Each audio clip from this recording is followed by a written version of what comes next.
అందరికీ నమస్కారం. ఈ వీడియోలో మీరు చూస్తున్నది ఐఎంఓ తయారీ విధానము.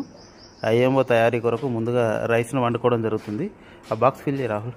దీని తర్వాత ఈ చెక్కపెట్టెలు ఉన్నాయి కదా, ఈ చెక్కపెట్టెలు అన్నీ కూడా ఐఎంఓ బాక్సెస్ అంటారు. ఆ ఐఎంఓ బాక్స్లో రైస్ ఫిల్ చేసి, అంటే 50 to 60% వరకు రైస్ ఫిల్ చేస్తాము. రైస్ ఫిల్ చేసినటువంటి దాన్ని తీసుకువెళ్ళి ఒక 1/2 feet వరకు లోతులో భూమిలో పాతి పెట్టడం జరుగుతుంది. దీనివల్ల ఏమవుతుందంటే అక్కడ ఆ భూమిలో ఉన్నటువంటి సూక్ష్మజీవులు ఏవైతే ఉన్నాయో ఆ సూక్ష్మజీవులన్నీ కూడా ఈ రైస్లో గ్రో అవుతాయి.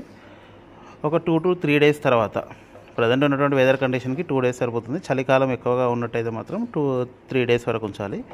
ఆ తర్వాత దాన్ని ఓపెన్ చేసి చూసినట్టయితే దాంట్లో fungus, microbes, bacteria and fungi ఇట్లాంటివన్నీ కూడా దాంట్లో గ్రో అవ్వడం జరుగుతుంది.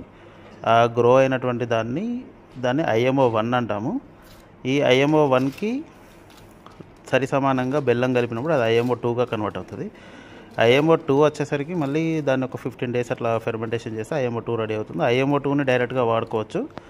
లేదు అనుకున్నట్లయితే దాన్ని IMO 4గా కూడా కన్వర్ట్ చేసుకొని వాడుకోవచ్చు. IMO 3, IMO 4 వీడియోస్ కూడా ఫ్యూచర్లో చేయడం జరుగుతుంది.